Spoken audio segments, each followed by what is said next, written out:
Let me tell you about two neighborhoods I'll call Elmwood and Crestview. Same city, 20 minutes apart by highway. Elmwood is where Derek grew up. Row houses, corner stores, parents who worked double shifts, a school where the best teacher left every 3 years for a better district. Crestview is where his college roommate Ryan grew up. Single-family homes with driveways, a school with a robotics lab, parents who talked about index funds at the dinner table. Derek and Ryan graduated the same college the same year with the same GPA. Both got jobs, both work hard, both consider themselves responsible adults. Today, Derek has $8,000 in savings and $14,000 in credit card debt. Ryan has $340,000 in net worth and just bought his second investment property. Same college, same degree, same work ethic, different starting coordinates on a map that most people pretend does not exist. My name is Nick, and today we are going to talk about something the financial industry almost never addresses directly. Why the rich keep getting richer and the poor keep getting poorer. Not the political version of this conversation, not the blame version, the actual mechanical version.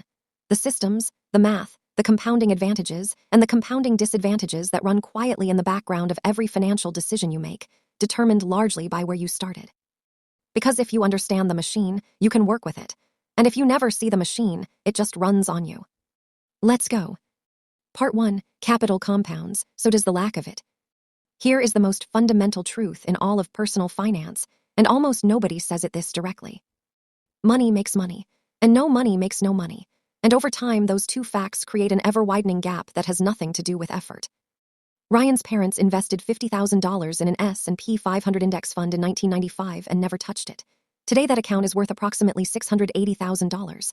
They did not work for that $630,000 in growth. They did not hustle for it. They did not wake up early for it. The money made it while they slept, while they went to Ryan's soccer games, while they took family vacations. Capital compounds whether you are watching or not. Derek's parents had no capital. They had income. Good income, actually, for their neighborhood. But every dollar went to expenses, nothing left to compound. Not because they were irresponsible, because the margins were too thin to leave anything behind. When the car broke down, there were no investments to leave alone. There was a credit card to use, and the credit card charged 24%, compounding against them at the same rate the market was compounding for Ryan's family. This is the first engine of wealth inequality, and it is purely mathematical. Given two families with similar incomes but different starting capital, the gap between them will widen every single year automatically, without anyone making a bad decision, without anyone being irresponsible, just from the math of compounding running in opposite directions simultaneously. At a 7% annual return, $100,000 becomes $200,000 in about 10 years. $200,000 becomes $400,000 in the next 10. $400,000 becomes $800,000 in the 10 after that. The person who starts with $100,000 and adds nothing gains $700,000 over 30 years without lifting a finger. The person who starts with zero and adds the same income gains only what they can save from earnings, fighting against expenses, emergencies, and the occasional credit card that compounds against them at 24%. The gap does not come from laziness. The gap comes from starting position, and starting position is inherited. Part 2, the hidden tax on being poor. Here is something that almost never makes it into mainstream financial content because it is uncomfortable, and it does not fit the narrative that hard work is the only variable. It is more expensive to be poor than to be rich, in almost every measurable way. Banking. Ryan's family has a checking account with no minimum balance fee, a savings account earning interest, and access to mortgages at 3.5% when rates were low. Derek's neighborhood had 2 payday lenders and a check cashing store for every bank branch. The unbanked and underbanked in America pay an estimated $2,400 a year in fees, check cashing charges, and payday loan interest just to access their own money. That is $2,400 a year that goes directly to financial service companies instead of compounding for the person who earned it. Housing. Ryan's family owns their home. The mortgage payment is fixed. It does not go up. Meanwhile, it builds equity. Every payment is partially an investment. Derek rents. His rent has increased 34% in the last 5 years. He builds no equity. His housing payment goes entirely to his landlord's net worth, not his own. Insurance. Wealthier drivers pay lower car insurance rates, not because they drive better, because insurance companies use credit scores and zip codes as pricing factors. Living in Elmwood costs Derek more per month for the same coverage Ryan gets in Crestview. Same car, same driving record, higher bill, because the algorithm decided his neighborhood is riskier. Food. Wealthier neighborhoods have grocery stores with fresh produce. Lower-income neighborhoods have more fast food and convenience stores. Healthier food costs more per calorie. Cooking from scratch requires time that two-job households do not always have. The result is higher food costs and worse health outcomes that compound into higher medical expenses later. Healthcare. Ryan goes to the doctor for annual checkups.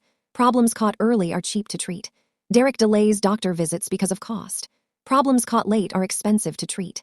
The financial cost of poor health in later life is enormous, and it compounds backward from poor access to preventive care at the beginning. Every one of these is a tax that falls specifically on people with less money. And every dollar paid in this hidden poverty tax is a dollar that does not compound.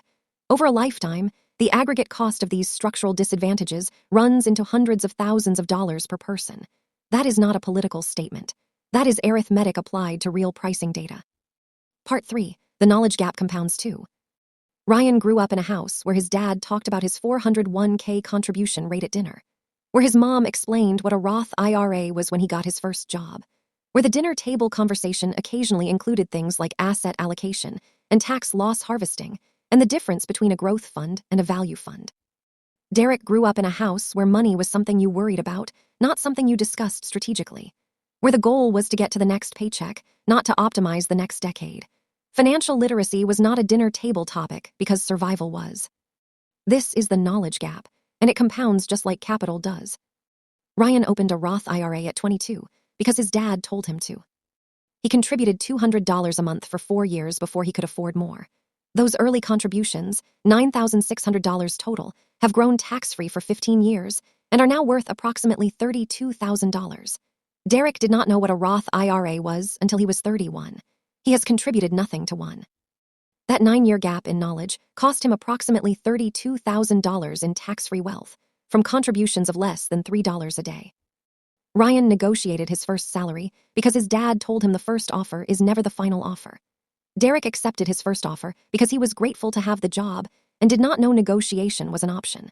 That first salary gap of roughly $4,000 has compounded through every raise and every job change since.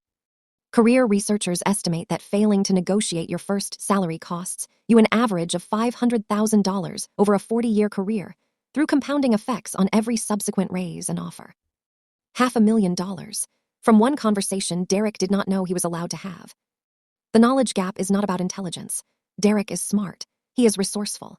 He figured out things in his life that Ryan never had to think about. But financial knowledge is inherited the same way capital is. It flows through families. It accumulates in communities.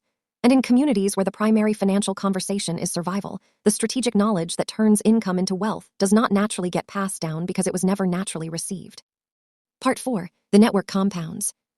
Ryan got his second job through a college friend whose dad owned a company.